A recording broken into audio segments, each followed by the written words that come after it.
Spine सीधी, 3 बार ओम का उच्चारण, उसके अर्थ है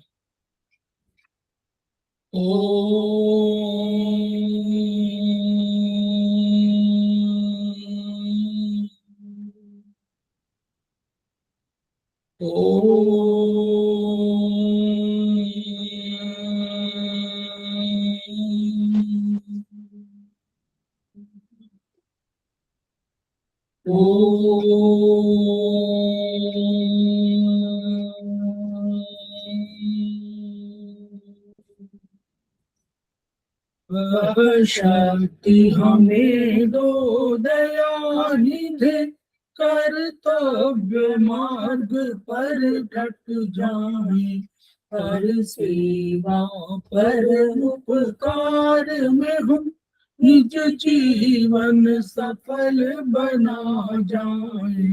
वह शक्ति हमें दो दयानिधि, कर्तव्य मार्ग पर डट जाए। हम दीन दुखी निबिलों पुतलों के सेवक बन संताप हरे, जो है बिछड़े भूले भटके, उनको तारे खुद कर जाए। वह शक्ति हमें तो दयानिधि, कर्तव्य मार्ग पर डट जाए। छल द्वेष दंभ पाखंड झूठ, अन्याय से निश दिन दूर रहे, जीवन वो शुद्ध सरल अपना, शुचि प्रेम सुधारस बरसाए। वह शक्ति हमें दो दयानिधि, कर्तव्य मार्ग पर डट जाए। निज आन मान मर्यादा का प्रभु ध्यान रहे, अभिमान रहे, जिस देव भूमि में जन्म लिया, बलिदान उसी पर हो जाए।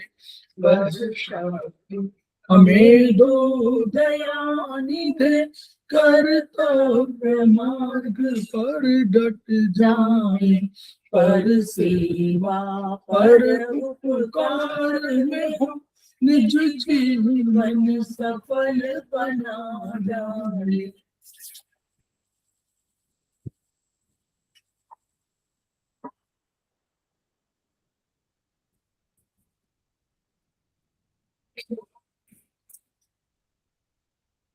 कंबाइंड क्लासेस में आप सभी का स्वागत है। हमारे बीच में श्रीमती वर्षा श्रीवास्तव, उपाध्यक्ष समवाय फाउंडेशन उपस्थित है, उनका स्वागत है। हमारे बीच में रीता गांधी मैडम उपस्थित है, सीनियर थेरेपिस्ट है, उनका स्वागत है।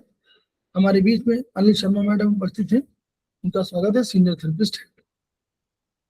हम लोग उनका भी स्वागत कर रहे हैं जो भी इस क्लास को ज्वाइन करेंगे, और उनका भी स्वागत करेंगे जो वीडियो के माध्यम से इसके प्रसारित होने पर इसको देखेंगे और सुनेंगे। हम लोग समवाय फाउंडेशन के सदस्य हैं और हम लोग एक्यूप्रेशर शोध प्रशिक्षण एवं उपचार संस्थान प्रयागराज से संबद्ध हैं।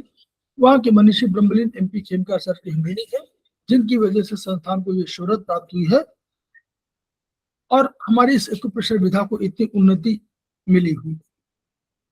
खेमका सर के कुछ सपने हैं तो है, उनका मोटो है each one reach one, each one treat one, each one teach one. इसी को आपके माध्यम से जन जन जागरण अभियान के तहत सारे संसार में फैलाने का हमारा सपना है, और हमें विश्वास है कि विधा जो अपेक्षाकृत कम खर्चीली है, इसका लाभ केवल आपको ही नहीं मिलेगा, आपके घर परिवार पास पड़ोस इष्ट मित्र बंधु बांधव को ही नहीं मिलेगा, वरन समस्त पीड़ित मानवता को मिलेगा। इसी विचार के साथ हम लोग आज की क्लास की शुरुआत करने जा रहे हैं। हमारे बीच में हेमंत सिंह जी उपस्थित है, सेमेस्टर 3 के स्टूडेंट हैं, एसपस के स्टूडेंट हैं और हमारे साथ जुड़े हुए हैं, आश्रम के कार्यों में हमको सहयोग देते हैं, उनका भी स्वागत है। तो हम लोग चर्चा कर रहे हैं आज सेमेस्टर 3 में BHV में चैप्टर 11 है और उस पर हम लोग आज चर्चा करेंगे। आज वो समाप्त होने वाला है, क्योंकि उसमें केवल हम ऑटोनॉमिक नर्वस सिस्टम पर हम लोग उस पर चर्चा कर रहे हैं।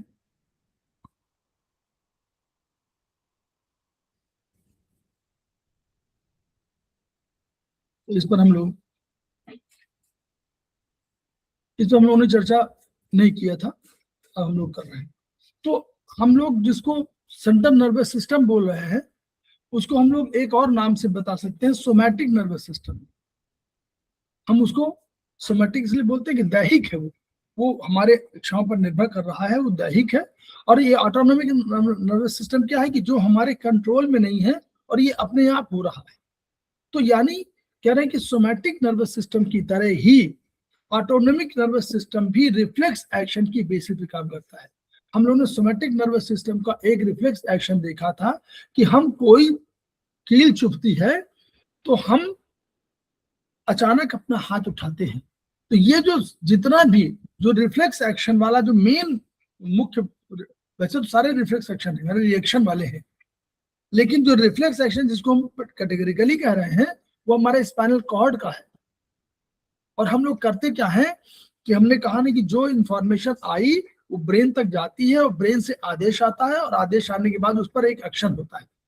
ये लेकिन ये जो कील आपका हाथ जो है चला गया किसी कढ़ाई पर, गर्म कढ़ाई है, गर्म तवे पर, आपके पैरों में कोई कील चुभ गई, कोई कांटा चुभ गया, ये एक्शन तुरंत क्यों होता है? हम लोग इस पर विचार करें, 2 मिनट की बात कर रहे हैं। जो इंफॉर्मेशन जाती है हमारे शरीर से वो इंफॉर्मेशन स्पाइनल कॉर्ड के थ्रू जाती है इस तरह के एक्शन में, और वो ब्रेन तक जानी चाहिए, ब्रेन से ऑर्डर होना चाहिए। अब ये दूरी लंबी है, यहां से लेकर कहीं पैर में कांटा चुभा तो दूरी जाएगी, तो यानी ब्रेन ने, और ब्रेन हमारा स्पाइनल नर्व और ब्रेन के दोनों क्रेनियल और नर्व दोनों जुड़ी हुई है। यानी ब्रेन का तो पार्ट ही ब्रेन और उसके दो सेंट्रल नर्वस सिस्टम के 2 पार्ट हैं, ब्रेन और स्पाइनल सिस्टम, स्पाइनल कॉर्ड। तो वो अल्टीमेटली फिर उस इंफॉर्मेशन को ट्रेवल नहीं कराते हैं ब्रेन तक, क्योंकि बहुत देर हो जाएगी, उतने में हाथ जल जाएगा, कांटा चुभ जाएगा, अंदर घुस जाएगा, कील चुभ जाएगी, अंदर चुभ जाएगी। तो उसमें तुरंत रिएक्शन क्या होता है, वो जो हमको ऑर्डर वहां चाहिए था ब्रेन में, वैसा ही हमको यहाँ पर एक साइकिल बन जाता है और उस सिस्टम को हम लोग कह देते हैं रिफ्लेक्स। वो स्पाइनल कॉर्ड में ही हमको चाहिए क्या, ऑर्डर लेने के लिए हमको चाहिए ग्रे मैटर।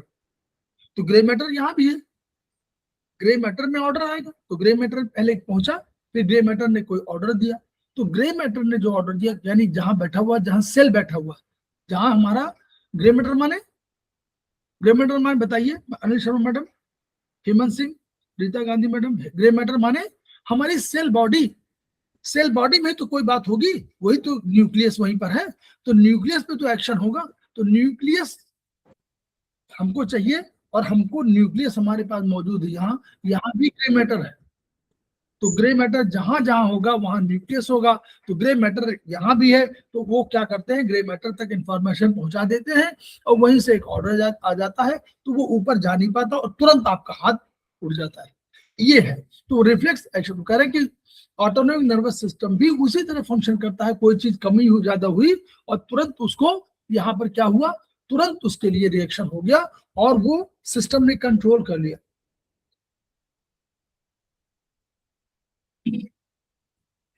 हमारे बीच में बीके मेघना मैडम ने ज्वाइन किया हुआ है, उनका भी स्वागत है। तो उसे ये भी रिफ्लेक्स एक्शन पे बेसिस पे काम करता है। ये एनएस इसको एनएस कहते हैं, ऑटोनॉमिक नर्वस सिस्टम। शरीर के आंतरिक अंगों में अंदर मौजूद है, हमारे हार्ट है, ब्रेन है, स्टमक है, सारी चीजें जो है हमारे, उनके smooth muscle fibre. Smooth muscle fibre का अर्थ होता है कि वो ऐसे मसल फाइबर जो हमारे एक्शन, हमारे द्वारा नियंत्रित नहीं है, उनका काम अपने आप होता रहता है। हम जिन पर नियंत्रित करते हैं वो हमारी स्केलेटल मसल्स कहलाते हैं। हम हाथों की इन सब मसल्स को स्केलेटल मसल्स कहते हैं। भाई हम कहते हैं कि हम हाथ हिला रहे हैं, तो ये हमारे स्केलेटल मसल के जो स्मूथ मसल फाइबर है वो हमारी फंक्शन करती है हमारे ऑटोनॉमिक नर्वस सिस्टम की वजह से, तो इनकी एक्टिविटीज को प्रभावित करती है। तो एएनएस क्या करते हैं, शरीर के, हम लोगों ने पढ़ा था होम्योस्टेसिस, ऐसा है कि हम बाहरी जगत के साथ अपने को तादाद में स्थापित करते हैं, यही होम्योस्टेसिस है। तो ये भी क्या करता है, एएनएस शरीर के इंटरनल एटमॉस्फेयर को हमको एक होम्योस्टेसिस प्रदान करता है। और इसके दो डिवीजन है, एक है सिंपैथिक, एक है पैरासिम्पैथिक। तो अब हम लोग सामान्य सिंपैथिक को हम लोग ये मानेंगे कि जो किसी सिंपैथिक वजह से कोई अप्रत्याशित कोई चीज हो रही है, उसके अगेंस्ट में कोई चीज हुई, वो हमारी सिंपैथिक होगी। और जो आराम वाले काम में होगा वो पैरासिम्पैथिक होगी। यानी जब श्रम का काम हो तो सिंपैथिक, जब आराम काम हो तो पैरासिम्पैथिक। नॉर्मल। तो हमारे बीच में संजय गवंडे जी उपस्थित हो गए हैं, समवाय फाउंडेशन के भी स्टूडेंट हैं और हमारे एसपीएस के भी स्टूडेंट हैं, उनका स्वागत है। तो हम लोग अब सिंपैथिक एनएस, ब्रेन में सिंपैथिक फाइबर की ओरिजिन का सोर्स नहीं मिलता है। अभी वैज्ञानिकों ने सोर्स नहीं बता पाए, है ना। कुछ है जो प्रकृति के अंदर है और वो हम लोग अभी जान नहीं पाए हैं, ठीक है। यानी हमारे ज्ञान बहुत शून्य है, इसीलिए हम लोग माया बोलते हैं कि जगत माया है। तो हम जान ही नहीं रहे हैं, तो जगत माया अपने शरीर को नहीं जान रहे, कह रहे हैं कि भाई सब चंद्रमा में जा रहे हैं, सब कुछ जगह जा रहे हैं, लेकिन जान नहीं रहे कि सिंपैथिक फाइबर की ओरिजिन कहाँ है। इसका मतलब कोई नियंत्रण में इसके अलावा कोई ऐसा है जो नियंत्रित कर रहा है। एनीवे, लेकिन हाइपोथैलेमस के posterior group of nuclei, hypothalamus के दो भाग हो सकते हैं, एक पोस्टीरियर यानी पीछे का भाग और एक एंटीरियर। तो पोस्टीरियर ग्रुप ऑफ न्यूक्लियाई को जब स्टिमुलेट करते हैं, ये पाया गया कि जब उसको स्टिमुलेशन करते हैं तो सिंपैथिक फाइबर की एंडिंग से, यानी सिंपैथिक फाइबर जो देखे गए, सोर्स नहीं मालूम लेकिन देखे गए, तो उनके के एंडिंग से न्यूरोह्यूमरल सब्सटेंस का रिलीज होना। हमेशा केमिकल रिलीज होता है जब भी कोई भी फाइबर होगा हमारे शरीर में, तो न्यूरोकेमिकल हम उसको बोल देते हैं। यानी ब्रेन जो केमिकल्स के माध्यम से काम करता है उसको हम न्यूरो सब्सटेंस बोल देते हैं, न्यूरोकेमिकल बोल देते हैं। न्यूरो ह्यूमरल माने जलीय, तरल वाला, द्रवीय। तो न्यूरो ह्यूमरल सब्सटेंस का रिलीज होना पाया गया, उनका जो स्टिमुलेट करेंगे। यानी इसका माना गया कि यानी हाइपोथैलेमस कहीं एक्टिव इफेक्टिव है, उसको हाइपोथैलेमस से वो प्रभावित हो, तो इन्हें कहा इसो हाइपोथैलेमस से गवर्न मान लिया गया। तो यानी इसीलिए कहा गया कि हाइपोथैलेमस सबको गवर्न करता है, एंडोक्राइन सिस्टम को भी गवर्न करता है, लिम्बिक सिस्टम को भी करता है, इसको भी करता है। ये फाइबर्स ब्रेन में कहीं नहीं पहचाने गए, किंतु कहां पहचाने गए, थोरेसिक फर्स्ट स्पाइनल कॉर्ड, जो थोरेसिक और स्पाइनल कॉर्ड, थोरेसिक फर्स्ट माने T1, तो T1 और स्पाइनल कॉर्ड का सॉरी सर्वाइकल का C8 आएगा। तो C8 T1 से के लेटरल हॉर्न से ऑनवर्ड, लेटरल माने साइड वाला, लेटरल माने साइड वाला होता है, पोस्टेरियर पीछे का, एंटीरियर आगे का, लेटरल साइड का। तो उसके हॉर्न से ऑनवर्ड प्रेजेंट है, उसके बाद के प्रेजेंट है। यानी थोरेसिक से लेकर के और आगे T1 से लेकर के नीचे प्रेजेंट है, ऊपर सर्वाइकल में नहीं है, ठीक। लेटरल हॉर्न में ऑनवर्ड प्रेजेंट है। स्पाइनल कॉर्ड के लेटरल हॉर्न में, स्पाइनल कॉर्ड का जो पाया गया लेटरल हॉर्न, उसमें सिंपैथिक न्यूरॉन की सेल बॉडी अब क्या करती है, कोई हमारे वहां सेल बॉडी निकलेगी, ऊपर से आए एक्सॉन के साथ स्पाइनल कॉर्ड से बाहर आता। होता क्या है कि जब भी हम देखते हैं तो स्पाइनल कॉर्ड यूं है, हम उससे यहाँ पर साइड से सब निकल रहे हैं ना, सब आगे आकर ऐसे निकलते हैं, और एक आगे से निकलेगा, एक पीछे से निकलेगा, ऐसे बनाते हैं। तो यही बात कह रहे हैं कि वो हाथ से ऊपर से आया और एक्सॉन टर्मिनल माने क्या हुआ, कोई इंफॉर्मेशन जब मैसेज पास होगा वो एक्सॉन के माध्यम से होगा, तो एक्सॉन बाहर निकलेंगे। यहाँ ऑर्डर दिया है, एक्सॉन बाहर, एक्सॉन सिपाही के रूप में मान लीजिए कि सिपाही के रूप में बाहर निकले, तो स्पाइनल कॉर्ड से बाहर आता है। और स्पाइनल कॉर्ड की वेंट्रल रैमी, हमेशा समझ लीजिए, जब भी कोई भी वेंट्रल रैमी, वेंट्रल माने सामने वाली, इसको वेंट्रल भी बोलते हैं और उसको डॉर्सल बोलते हैं, इसको वेंट्रल, आगे वाले को वेंट्रल, इसको एंटीरियर। वेंट्रल या एंटीरियर एक ही बात है, पोस्टेरियर और डॉर्सल एक ही बात है। तो वेंट्रल रैमी से एक व्हाइट रैमी कम्युनिकेट करें, एक व्हाइट रैमी क्या हुआ, यानी हमारी सेल वो एक्सॉन ही तो व्हाइट होगा, तो एक्सॉन व्हाइट रैमी कम्युनिकेशन निकलकर वर्टिब्रल अब पहले इसको देख लीजिए, ये देखिए यहाँ इसके साइड में ये स्पाइनल कॉर्ड दिखाया गया है T1 से लेकर के, और L1 L2 L3 तक दिखाया गया है। तो यानी T1 से प्रेजेंट है कहाँ, अब यह देखिए आपको सर्वाइक उसमें नहीं है, सैक्रल में नहीं है, यानी T1 से लेकर के यानी थोरेसिक में और लंबर में। तो ये पैरासिम्पैथिक बात कर रहे हैं ना, देखिए ये नोट कर लीजिए आप लोग इसको, यानी जो सॉरी सिंपैथिक बात कर रहे हैं ना, तो सिंपैथिक जो है हमारे कहाँ पाए गए हैं, T1 से लेकर के अलोंग और हमारे लंबर में, बस थोरेसिक और लंबर में है, यानी बीच के एरिया में है, और ऊपर नहीं है, सर्वाइकल में नहीं है, और सैक्रल में नहीं है। जहां एस लिखा है सर्वाइकल सी और एस उसमें नहीं है, ठीक है।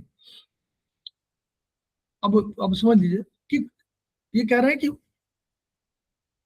ये जो निकलेंगे साइड से निकलेंगे, और आगे वाले वेंट्रल रामी माने सामने वाले, वेंट्रल रामी कम्युनिकेशन रामी बोलते हैं उसको, जो ग्रुप में जाता है तो उसको बाहर से निकलेंगे।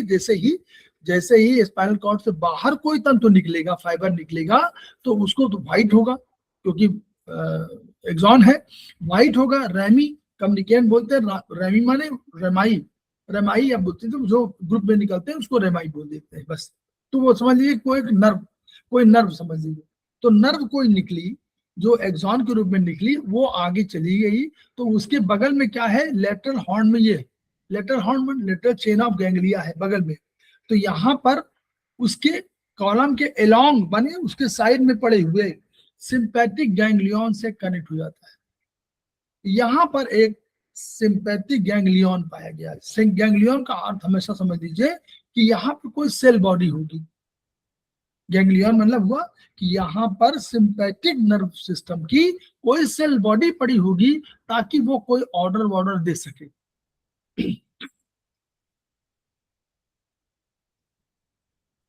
और इसी के थ्रू सिंपैथिक फाइबर गैंग्लियन में पहुंच जाता। यही माध्यम हुआ कि यहीं पर सिंपैथिक फाइबर के गैंग्लियन माने मुझे पहुंच गया। ये गैंग्लियन पड़े हुए समझ लीजिए कि सेल बॉडी पड़ी हुई है। तो सिंपैथिक गैंग्लियन की एक चेन, मतलब आपको ये देखने का मतलब देखिए यहाँ पर, इसको समझ लीजिए तब समझ में आएगा। यहाँ पर आया और ये बगल से आए, देखिए T1 से लेकर के L3 तक है, ये बगल में पड़ा हुआ है, सेल बॉडी पड़ी हुई है। यहां से इसने कम्युनिकेट किया, पहले यहाँ कम्युनिकेट करती है, फिर इसके बाद जब निकली तो आगे जाकर फिर इसने अपना कोई बनाया गैंग्लियन, अपना कोई नहीं गैंग्लियन नहीं बनाया, अपना इसने प्लेक्सस कोई बना दिया, और प्लेक्सस बनाने के बाद जब वहां गई, ये एक कंसेप्ट है, ऐसे नहीं जाती सीधे सीधे यहाँ गई, तो उसी को डिफाइन कर रही है कि थ्रू सिंपैथिक फाइबर गैंग्लियन में पहुंच गया। सिंपैथिक गैंग्लियन की एक चेन वर्टिब्रल कॉलम के अलोंग दोनों मौजूद है। कह रहे हैं कि दोनों इस तरफ सेल बीच में यहाँ पर ये है, और इसके इधर भी है और इसके इधर भी है, दोनों तरफ बनी हुई है। तो लैटरल हॉर्न से आ रहे सिंपैथिक फाइबर को प्री गैंग्लियोनिक सिंपैथिक फाइबर कहते हैं। जो आई वो सिंपैथिक फाइबर की पहले वाली जो आई वो प्री गैंग्लियोनिक, ये पहली वाली जो आई ये प्री गैंग्लियोनिक हुई। अभी गैंग्लियन है गैंग्लियन के पहले, और इसके बाद जब आ जाएगी तो उसको पोस्ट गैंग्लियोनिक बोल देंगे। तो प्री गैंग्लियोनिक सिंपैथिक फाइबर कहते हैं जो गैंग्लियन में, अब जब गैंग्लियन में मिल गई तो क्या हुआ, फिर ये इसने 4 साइनेप्स बनाया। कैसे बनाया, साइनेप्स माने दोनों जब मिल जाते हैं तो साइनेप्स होता है। तो साइनेप्स बनाया, और साइनेप्स जैसे हम लोग साइनेप्स पढ़े हुए शुरू में कि साइनेप्स बना के वो ऐसे बना लेते हैं, उसमें कोई कम्युनिकेट करते हैं, तो वो चारों तरफ घेर लेते हैं और उसके बाद ये कम्युनिकेट करता है, वो तो कम्युनिकेशन का एक सिस्टम है। तो 4 साइनेप्स बनाएगा, 4 पोस्ट गैंग्लियोनिक सिंपैथिक फाइबर 4 दिशाओं में गए अलग अलग। कैसे, गैंग्लियन के ऊपर स्थित गैंग्लियन में, ऊपर भी होगा नीचे भी होगा, हर जगह गैंग्लियन है ना, सेल बॉडी हर जगह पड़ी हुई है। गैंग्लियन से नीचे, ऊपर नीचे, और गैंग्लियन के साइड में कोलेट्रल गैंग्लियन में बिल्कुल बगल में पड़ा हुआ है वो भी, और गैंग्लियन से निकले ग्रे रमाई कम्युनिकेशंस के माध्यम से स्पाइनल नर्व। अब स्पाइनल नर्व भी तो कनेक्टेड है, तो वो कह रहे हैं कि गैंग्लियन से जो निकला वो ग्रे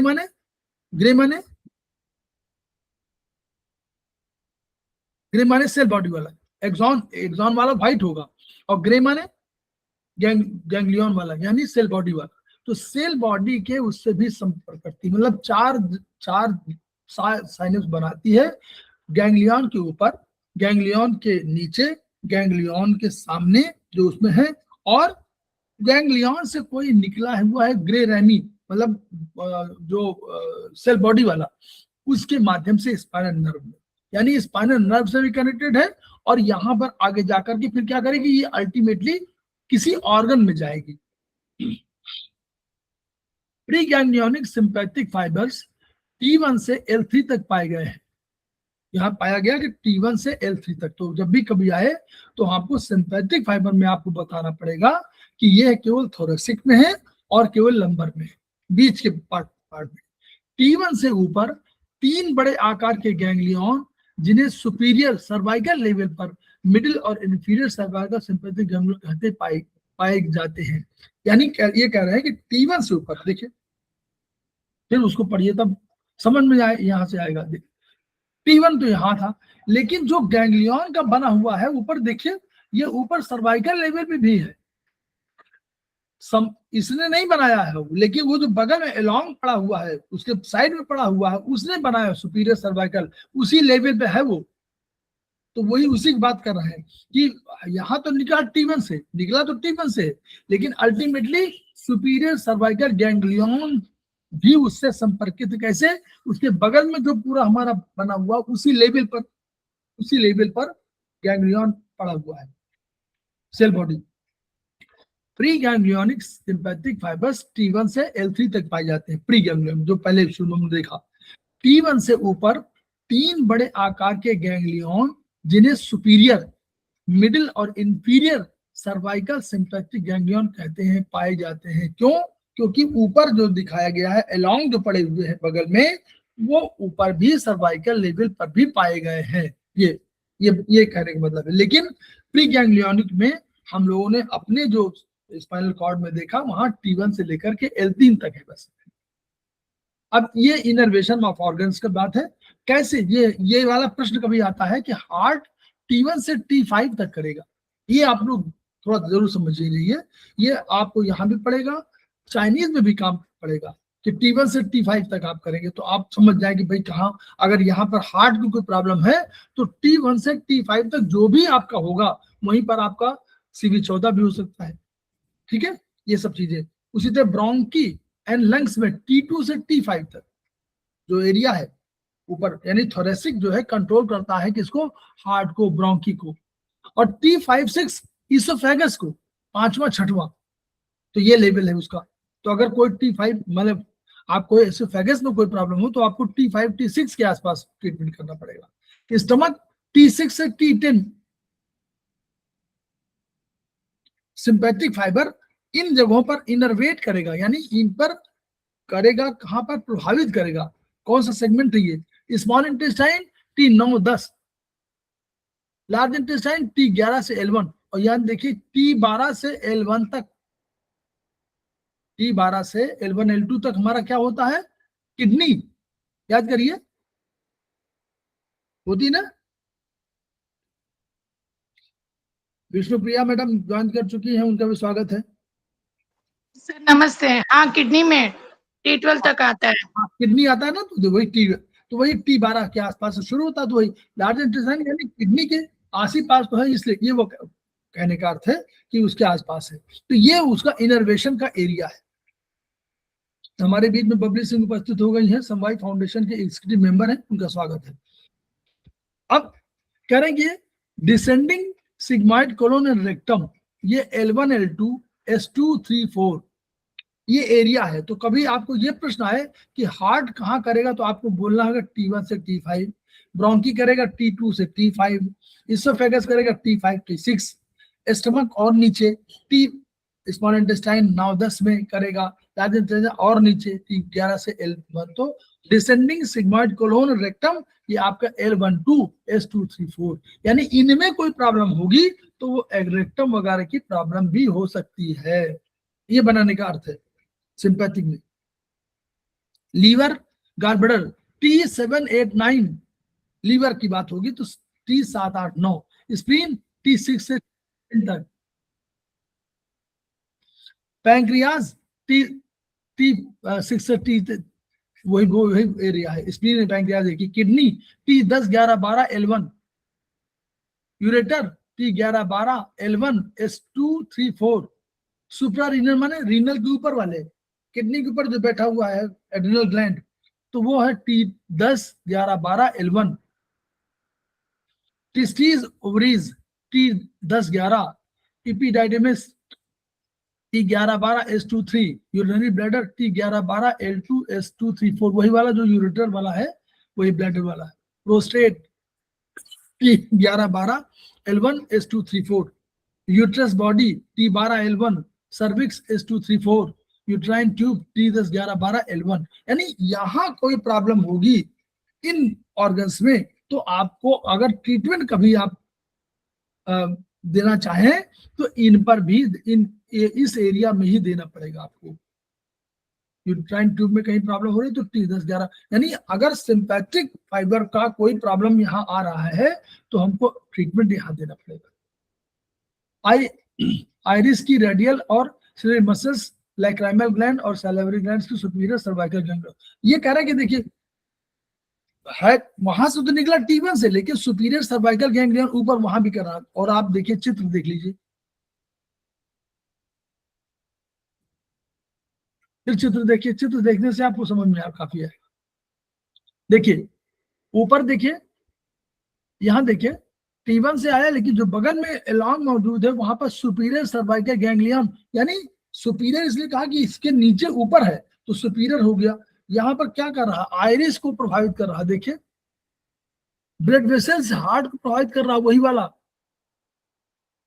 सलाइवरी ग्लैंड को प्रभावित कर रहा है, देखा आपने, oral and nasal mucus mucosa उनको प्रभावित कर रहा है, ये ऊपर वाला गैंग्लियन, और स्केलेटल ब्लड वेसल्स को भी प्रभावित कर रहा है। और T1 से विद आकर के आया तो ये वाला आपका हार्ट को प्रभावित कर रहा है, ये सब नीचे। तो ये कंसेप्ट है, तो इस कंसेप्ट को जरूर आपको जानना चाहिए कि ये इसीलिए मतलब सिंपैथिक फाइबर भी आपको आइरिस मसल्स को प्रभावित कर सकता है।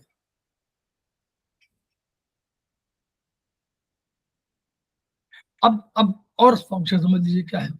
Sympathetic post ganglionic nerve ending, माने सिंपैथिक का पोस्ट गैंग्लियोनिक, जब गैंग्लियन जहां हमने बनाया था उसके बाद में जो नर्व एंडिंग, जो श्वेत ग्रंथियों और स्केलेटल मसल्स की ब्लड वेसल्स को जाती हैं, वे एसिटाइल कोलिन सीक्रेट करती है। तो यहां से यहां जो ब्लड वेसल्स जाती हैं, अब ये sympathetic post ganglionic nerve ending माने जो लास्ट में आपको साइनस बनाएगी, वही साइनस बनाएगी और साइनस बना करके स्केलेटल मसल को प्रभावित करेगी, तो वो सिकुड़ेंगी, कॉन्ट्रैक्ट होगी, एक्सपैंड होगी स्केलेटल मसल। तो जो स्केलेटल मसल माने कौन होगी, स्केलेटल मसल्स की ब्लड वेसल्स, तो स्केलेटल मसल की ब्लड वेसल्स को जाती है। तो यानी हार्ट की भी वो स्केलेटल मसल जरूर है, लेकिन आपके कंट्रोल में नहीं, वो सिंपैथिक गैंग्लियोनिक उसमें वो कंट्रोल में है। स्केलेटल इसलिए मसल कह रहा है कि वो उनका स्ट्रक्चर स्केलेटल मसल की तरह है, लेकिन वो स्मूथ मसल, हम लोग ब्लड वेसल्स को कुछ प्रभावित नहीं कर सकते, वो अपने आप होंगी। तो स्केलेटल मसल ही है जो ब्लड वेसल्स है, स्वेट ग्लैंड्स और स्केलेटल मसल्स की ब्लड वेसल्स। तो यानी ब्लड वेसल्स आप मान लीजिए केवल, तो ब्लड वेसल्स वो क्या करती है, वो एसिटाइल कोलिन सीक्रेट करती है, ठीक है। ये हमारा कौन है, न्यूरोकेमिकल एसिटाइल कोलिन, किसमें है, sympathetic post ganglionic nerve ending. और सिंपैथिक एएनएस के प्री गैंग, ये पोस्ट गैंग्लियोनिक में था, जब बाहर आती है तो वो एसिटाइल कोलिन सीक्रेट करती है, इनके माध्यम से कम्युनिकेट होता है। जो कि लेकिन सिंपैथिक ऑटोनोमिक नर्वस सिस्टम के प्री गैंग्लियोनिक में पहले वाले नर्व एंडिंग से एसिटाइल कोलिन और पोस्ट गैंग्लियोनिक नर्व एंडिंग से एपिनेफ्रिन नॉन एपिनेफ्रिन सब्सटेंस निकलते हैं, कि प्री गैंग्लियोनिक नर्व एंडिंग से एसिटाइल कोलिन निकलेगा। तो दो चीजें हैं इसमें, जो पोस्ट गैंग्लियोनिक नर्व एंडिंग जो स्वेट ग्लैंड्स और ब्लड वेसल्स को जा रही हैं और स्केलेटल मसल को को प्रभावित कर सकती है उनका और ब्लड वेसल्स का वो एस्टाइल कोलिन करेंगी। लेकिन जो ये प्री गैंग्लियोनिक नर्व एंडिंग से एस्टाइल कोलिन निकलेगा, पहला वाला एस्टाइल, पहले वाला प्री गैंग्लियोनिक एस्टाइल कोलिन निकालेगा, और बाद वाला जो है इपिनेफ्रिन और नॉर इपिनेफ्रिन, ये दो निकलेंगे। तो ये हमेशा नोट कर लीजिए कि ये कंसेप्ट हमेशा याद आना चाहिए कि सिंपैथिक ऑटोनॉमिक नर्वस सिस्टम जो पहले वाला है साइनेप्स बनाने में हमेशा आपको एक कोई केमिकल चाहिए। तो ये जो पहले वाला बनाएगा वो कहेगा एस्टाइल कोलिन, और बाद वाला जो है नॉर इपिनेफ्रिन और नॉर इपिनेफ्रिन, ये दो चीजें। तो ये प्रश्न आता है कि वो क्या निकालेंगे, तो हमको एस्टाइल कोलिन पहले बताना है प्री गैंग्लियोनिक में, और बाद वाले में एपिनेफ्रिन और नॉर।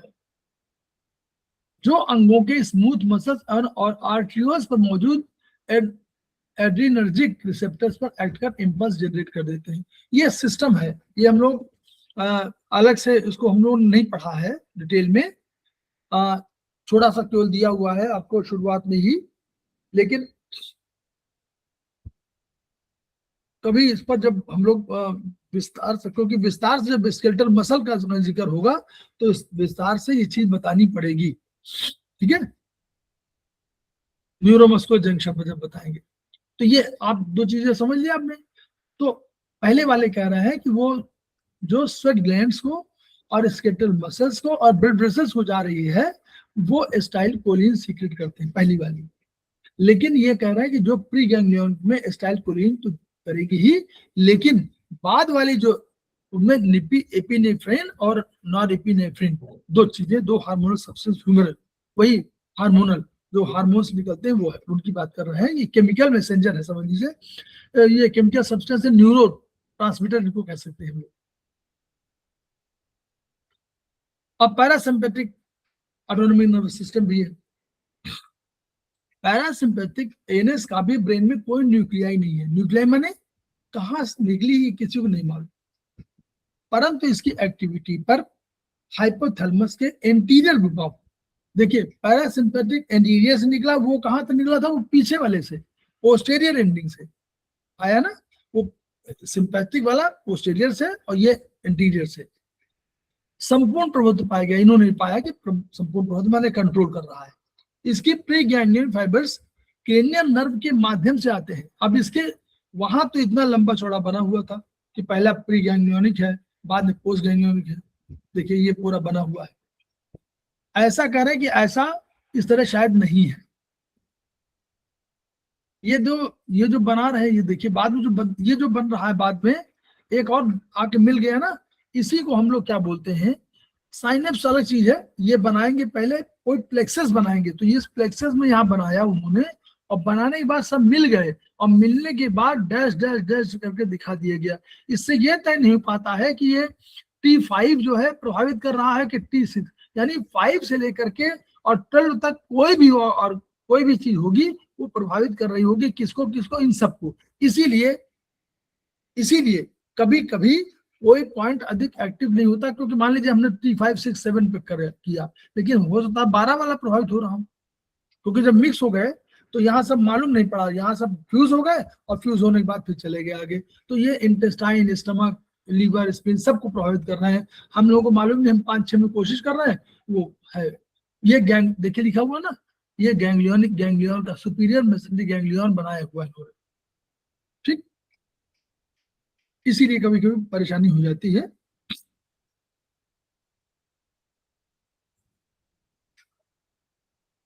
इसके प्री गैंग्लियन फाइबर्स, मतलब गैंग्लियन के पहले फाइबर, गैंग्लियन माने सेल बॉडी पड़ी हुई है, उसके फाइबर्स केमिकल क्रेनियल नर्व के माध्यम से आएंगे, और जिस अंग को इनर्वेट करना है उसी अंग के नियर बाई लोकेटेड गैंग्लियन में एंटर करके साइनस बना देंगे।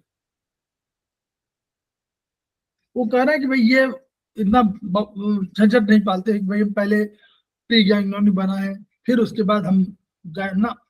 वो कह रहे हैं कि हमारे बहुत है। वो कहाँ से आए, कह रहे हैं कि क्रेनियल नर्व ऊपर से आ रही है, उसी के माध्यम से आए। भाई दोनों में वो भी कंट्रोल कर रहा है, हाइपोथैलेमस सबका कंट्रोलर है। तो ये क्या इन्होंने क्या किया, क्रेनियल नर्व के माध्यम से आए और जहां पर आपको पैरासिम्पेटिक बात कर रहे हैं, तो पैरासिम्पेटिक में जहां भी वो पहुंचे तो आपको करना हो हार्ट को, तो करें हम आराम से वो आए, कहां से, क्रेनियल नर्व के माध्यम से चले आए यहाँ पर, और जिस जगह पहुंचना है उसी के बगल में चले गए, वहां पर जो भी वहां कोई मिलेगा, जैसे चौकी मिलेगी, कुछ मिलेगा, चौकी माने गैंग्लियन, गैंग्लियन चौकी माने वहां सेल बॉडी कोई पड़ी हुई है, इसलिए गैंग्लियन कह रहे हैं। गैंग्लियन या भी जब भी आपका पैरा पीएनएस पेरीफेरी में जो पेरिफेरल जो नर्वस सिस्टम है, तो उसमें पीएनएस में जब भी कोई भी सेल बॉडी पड़ी हुई उसको हम लोग गैंग्लियन बोलेंगे, यानी वहां पर कोई सेल बॉडी पड़ी हुई है। तो कह रहे हैं कि उसी के पास पहुंचे और उसी सेल बॉडी के साथ इन्होंने संपर्क कर लिया, वही इंफॉर्मेशन दे दिया, और उसके बाद उसी गैंग्लियन में एंटर करके साइनस बना दिए, और साइनस बना कम्युनिकेट कर दिया, और फिर जाकर के ये सीधे अंग में प्रवेश कर गए। वहां से निकले क्रेनियल नर्व के माध्यम से, इसका प्री गैंग्लियोनिक में कोई अस्तित्व अलग से नहीं है। ये क्या कह रहे हैं कि ये पहले आए और pre ganglionic fibre cranial nerve के माध्यम से आए, और जहां पर हो पहुंचे उसी में जो कोई गैंग्लियन रखा हुआ वहां साइनस बना दिए, और ये सीधे उसके बाद सीधे किसी ऑर्गन में प्रवेश कर गए। ये उनका तर्क है। पैरासिम्पैथिक में क्रेनियल नर्व ऑर्गन देखिए, मिड ब्रेन क्रेनियल नर्व जो है ये थर्ड क्रेनियल नर्व है, मिड ब्रेन में जा रही, तो वो थर्ड वाली वो क्या करेगी, सिलियरी मसल सफाई को करेगी।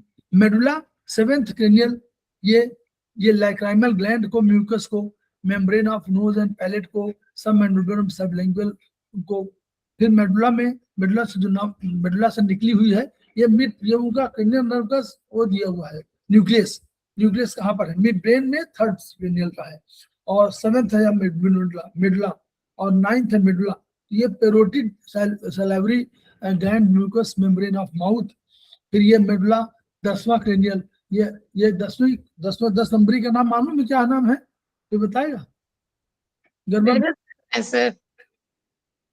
गर्मा बिश जी उपस्थित हो गई हैं, समवाय फाउंडेशन प्रमोटर भी हैं, हमारी फैकल्टी भी हैं, उनका स्वागत है। हाँ बोलिए। वेगस 10th वाला वेगस। हाँ ठीक, गुड। तो 10th वाली वेगस है, तो ये सबसे बड़ी है, और जो पुलिस रिकॉर्ड में भी जो 10 नंबरी का होता है सबसे बड़ा रिकॉर्ड होता है उसका, उसको सबसे अलग कहा जाता है। Heart, लैरिंग्स, trachea, bronchus, oesophagus, stomach, सब जगह कहाँ नहीं, इन सबको ये प्रोवाइड करते हैं। Spinal segment S234, descending colon sigmoid along with pelvic colon, rectum, urinary, splenic nerve, bladder, testis, ovaries, penis, vulva. तो ये सब इतना ये बता रहे हैं कि ये इसमें बहुत अधिक चक्कर नहीं है पैरासिम्पैथिक में, वो सीधे वहीं पर पहुंच जाते हैं और उसी के आसपास रह करके, और क्रेनियल नर्व का आधार है वहीं पहुंच गए। इस पैरासिम्पैथिक एएनएस के प्रीगैंग्लियन और पोस्टगैंग्लियन से स्टाइल कोलिन निकलता। देखिए यहाँ पर स्टाइल कोलिन निकलता, वहां भी स्टाइल कोलिन है, उसमें प्री में अलग है, पोस्ट में अलग है। प्री में स्टाइल कोलिन था और पोस्ट में उनका एपिनेफ्राइन और नॉन एपिनेफ्राइन था। यहाँ क्या है, प्री गैंग्लियोनिक से और पोस्ट गैंग्लियोनिक दोनों से स्टाइल कोलिन निकलता है। ठीक है, तो यहाँ पर जब पूछा जाएगा पैरा में तो एक ही है स्टाइल कोलिन, वहां दो है, स्टाइल कोलिन है और एपिनेफ्रिन और नॉन। देखिए इसका बढ़िया बना हुआ स्पाइनल कॉर्ड बना हुआ है, सीधे क्रेनियल नर्व के आए और वही सीधे उसी के बगल में पास बैठा हुआ है वो, और इसी ऑर्गन के आसपास जाकर करती है, और एक ही दोनों स्टाइल कोलिन निकल रहा है, कोई दिक्कत ही नहीं, उसी से इनर्वेट किया। अब इसके देखिए इसका कहाँ पाया गया, क्रेनियल नर्व, यानी इनका क्या हुआ, ये ऊपर है नहीं, नीचे कहाँ थे, सैक्रल में है, और कहाँ है, तो दो जगह पाए गए हैं, सैक्रल में पाए गए ये और सर्वाइकल में। क्लियर हुआ कि नहीं? पैरासिम्पैथिक दो जगह है, सर्वाइकल और सैक्रल। अब वो कहाँ दो जगह, थोरेसिक और लंबर।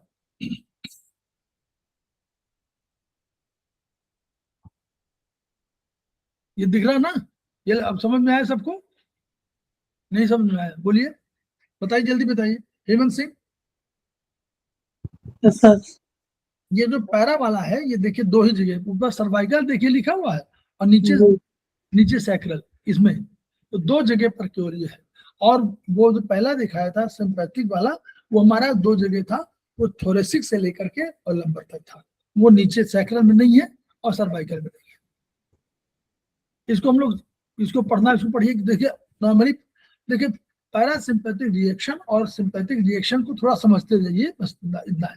आइज का रेडियल मसल्स है, कॉन्ट्रैक्शन से पुतली डायलेट, सिंपैथिक यानी कॉन्ट्रैक्शन से पुतली डायलेट होगी। तो जब ये कॉन्ट्रैक्शन एक्सपेंशन तो अलग पॉइंट है, पुतली डायलेशन, तो डायलेशन क्यों? कोई सिंपैथिक रिएक्शन होगा, कोई दवा डाल देगा तो पुतली फैल जाएगी, है ना? क्या आश्चर्य, कोई चीज होगी, धूप में जाएगा तो अपना फैलाने की कोशिश करेगी यदि पाए तो वो सब वो। फिर कॉन्ट्रैक्शन और वो, उसी तरह हार्ट में लो हार्ट रेट, पैरासिम्पैथिक रिएक्शन होगा तो कहीं भी आराम करो, और यहाँ सिंपैथिक में तेज फोर्सफुल कॉन्ट्रैक्शन होगा, दौड़ना है आपको, या किसी ने डांट दिया तो भागने लगा तेज से, और यहाँ पर कोई है हार्ट जो है लो हार्ट रेट, कोई आराम से। तो ये सब फंक्शन उनके दोनों, सिंपैथिक रिएक्शन कौन कौन है, तो वो है। ये भी प्रश्न पूछा जाता है कभी कभी कि जैसे पूछ लेंगे किसी का कि बताइए हार्ट अगर धड़क रहा है तो कौन सा है, तेज होगा तो कौन सा रिएक्शन है, तो रिएक्शन ये होगा। क्यों?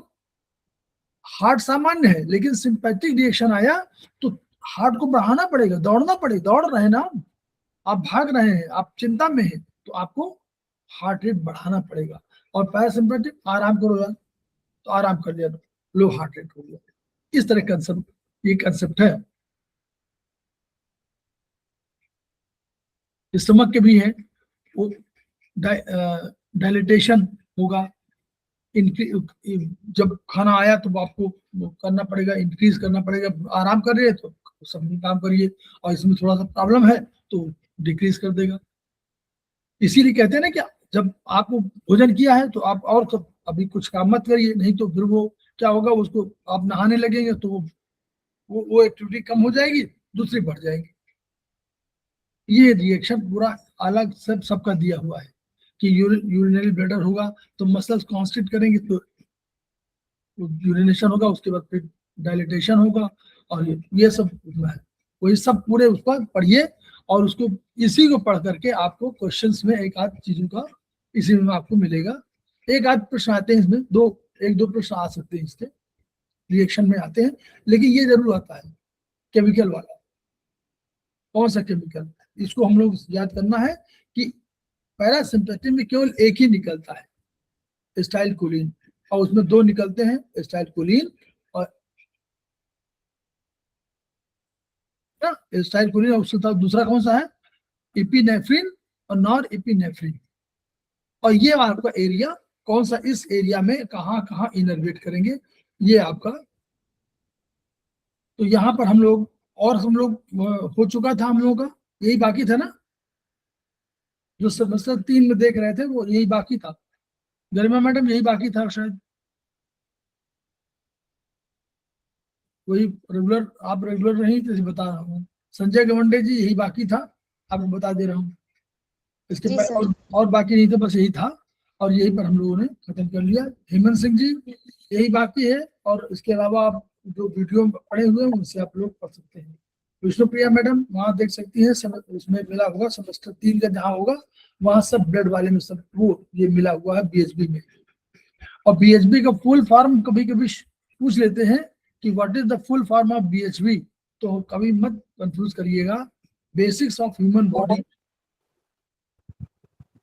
उसी तरह टीसीएम का ट्रेडिशनल चाइनीज मेरिडियन नहीं है, इट इज मेडिसिन, यही दवा है ना, कंसेप्ट होता है। कहीं के लोग मेरिडियन बोल देते हैं और बड़े सीनियर लोग बोल देते हैं, ठीक है, इसलिए थोड़ा सा बता रहे हैं कि भाई सीनियर लोग बोल देते हैं, मेरिडियन बोल देते हैं। तो हम लोग खेमका सर को याद कर रहे हैं, और कोशिश हम लोग करेंगे जो ज्ञान हमारे पास हो उस ज्ञान को ट्रांसफर करें, ताकि उनको भी जो उनका सोच है, जो उनका कल्याण की भावना है, जन कल्याण की भावना है, उसमें हम भी कोई कंट्रीब्यूट कर सके। इसी भावना के साथ उनके शब्दों को याद कर रहे हैं, each one reach one, each one teach one, each one teach one. इन शब्दों के साथ 2 मिनट का ब्रेक, फिर हम लोग आते हैं और आयुर्वेदिक में